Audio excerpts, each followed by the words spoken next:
capital to cash a check. When the architects of our republic wrote the magnificent words of the Constitution and the Declaration of Independence, they were signing a promissory note to which every American was to fall heir. This note was a promise that all men, yes, black men as well as white men, would be guaranteed the unalienable rights of life, liberty, and the pursuit of happiness. It is obvious today that America has defaulted on this promissory note insofar as her citizens of color are concerned. Instead of honoring this sacred obligation, America has given the Negro people a bad check, a check which has come back marked insufficient funds.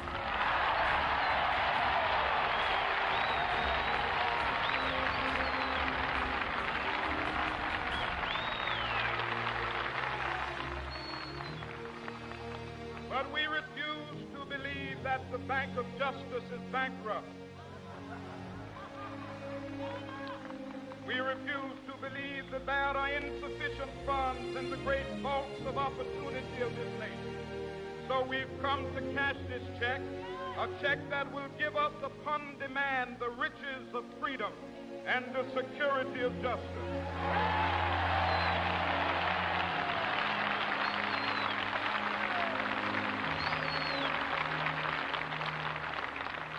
We have also come to this hallowed spot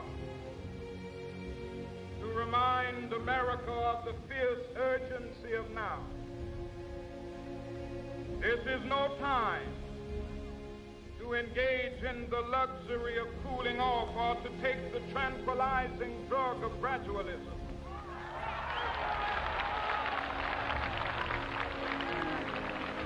Now is the time to make real the promises of democracy.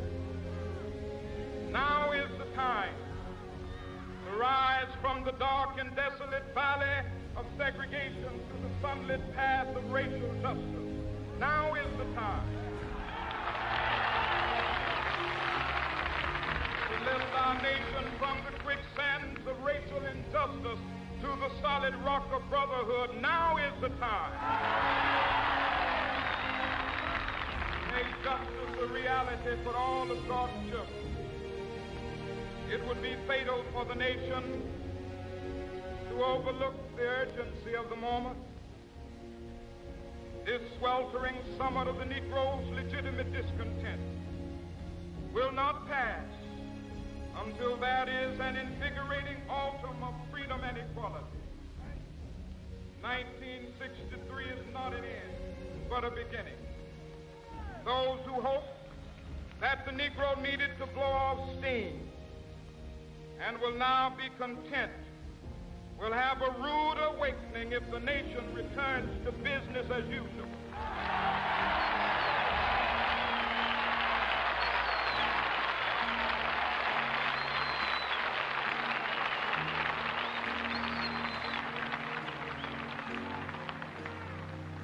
There will be neither rest nor tranquility in America till the Negro is granted his citizenship rights.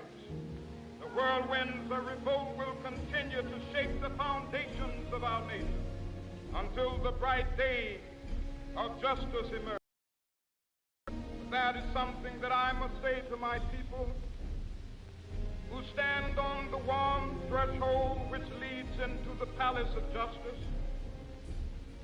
In the process of gaining our rightful place, we must not be guilty of wrongful deeds. Let us not seek to satisfy our thirst for freedom by drinking from the cup of bitterness and hatred.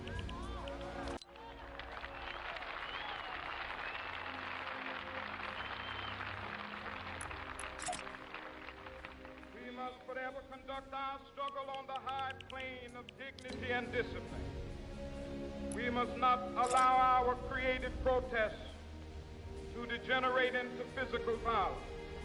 Again and again, we must rise to the majestic heights of meeting physical force with soul force.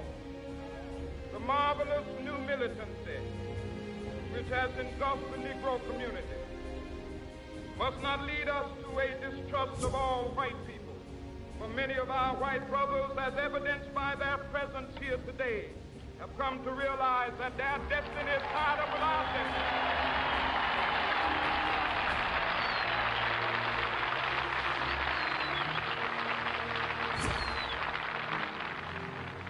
They have come to realize that their freedom is inextricably bound to our freedom. We cannot walk alone. As we walk, we must make the pledge that we shall always march ahead. We cannot turn back.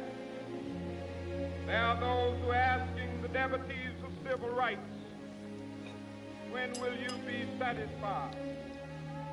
We can never be satisfied as long as the Negro is the victim of the unspeakable horrors of police brutality.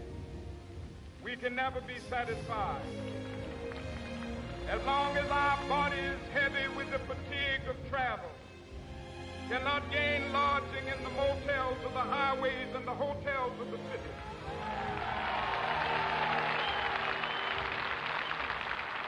We cannot be satisfied as long as the Negro's basic mobility is from a smaller ghetto to a larger one. We can never be satisfied as long as our children are stripped of their selfhood and robbed of their dignity by signs stating for whites only.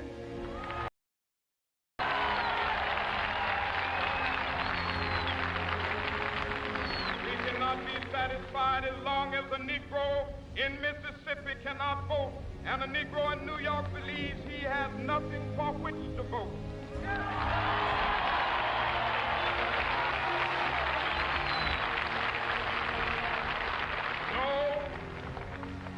No, we are not satisfied, and we will not be satisfied until justice rolls down like waters and righteousness like a mighty stream.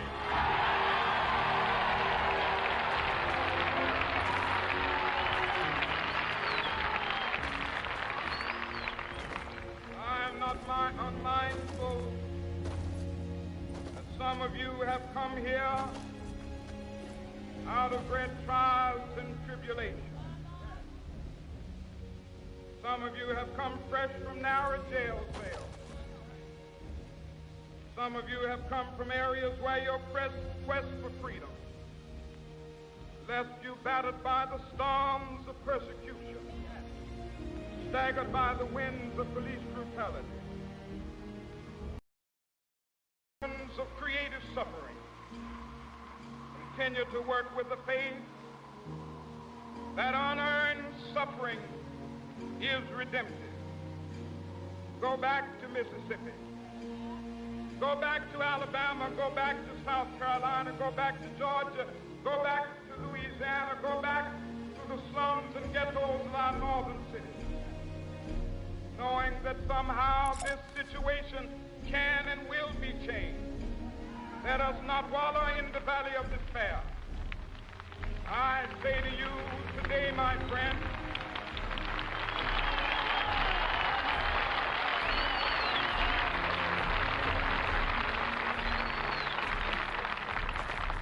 so even though we face the difficulties of today and tomorrow, I still have a dream. It is a dream deeply rooted in the American dream. I have a dream that one day this nation will rise up, live out the true meaning of its creed. We hold these truths to be self-evident that all men are created equal.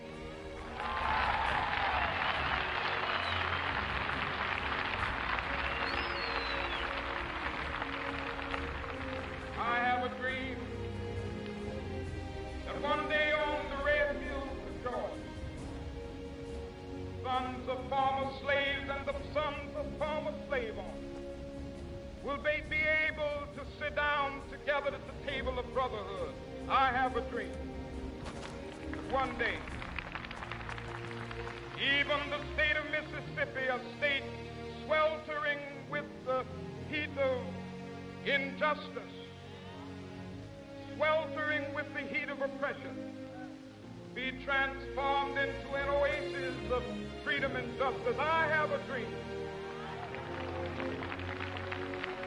My poor little children will one day live in a nation where they will not be judged by the color of their skin, but by the content of their character. I have a dream today.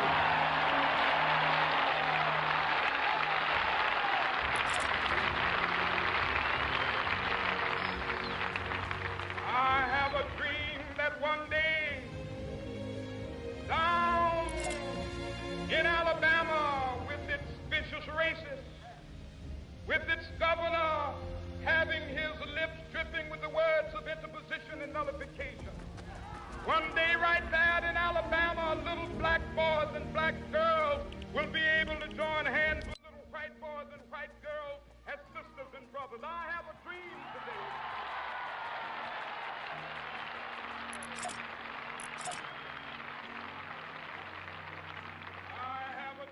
That one day every valley shall be exalted, every hill and mountain shall be made low, the rough places will be made plain, and the crooked places will be made straight, and the glory of the Lord shall be revealed, and all flesh shall see it together. This is our hope. This is the faith that I go back to the South with. With this faith, we will be able to hew out of the mountain of despair a stone of hope. With this faith, we will be able to transform the jangling discords of our nation into a beautiful symphony of brotherhood. With this faith, we will be able to work together, to pray together, to struggle together, to go to jail together, to stand up for freedom together, knowing that we will be free one day. This will be the day. This will be the day when all of God's children be able to sing with new meaning, my country tears of thee. Sweet land of liberty of thee I sing. Land where my fathers died, land of the pilgrim's pride. From every mountainside, let freedom ring. And if America is to be a great nation, this must become true. So let freedom ring. From the prodigious hilltops of New Hampshire, let freedom ring. From the mighty mountains of New York, let freedom ring. From the heightening Alleghenies of Pennsylvania, let freedom ring. From the snow-capped Rockies of Colorado, let freedom ring. From the curvaceous slopes of California. But not only that, let freedom ring from Stone Mountain of Georgia. Let freedom ring from Lookout Mountain of Tennessee. Let freedom ring from every hill and molehill of Mississippi, from every mountainside. Let freedom ring, and when it happens, when we allow freedom ring, when we let it ring from every village and every hamlet, from every state and every city, we will be able to speed up that day when all of God's children, black men and white men, Jews and Gentiles, Protestants and Catholics, will be able to join hands and sing in the words of the old Negro spiritual, free at last, thank God Almighty, we are free at last.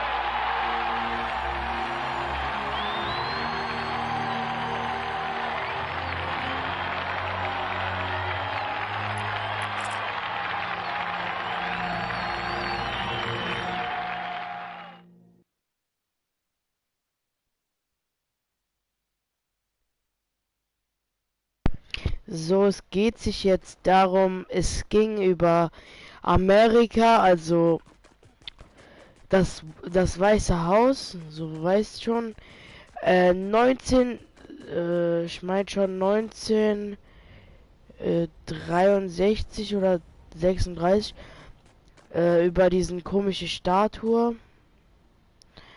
Und ja, hier siehst du noch ein paar Bilder. Richtig krass. Da wir im Knast waren. Das ist nochmal der von eben. Ja. Und nochmal da hinten, oben. Da oben und dahin. Ja. Und hier Bus, Militär, Krieger und was weiß ich. Freiheit. Marsch für Arbeit und Freiheit steht da. Und ja. Und warte mal, irgendwo war noch mal diese. Also das ist, wie heißt diese? Das ist da mehrere. Siehst du ja dieses komische Dings da, ne? Die Spitze. Das ist das Weiße Haus. Da hinten. Und ja. Ich weiß. Darum habe ich das jetzt auch gemacht. Also ja, da hinten. Wir können jetzt mal hingehen.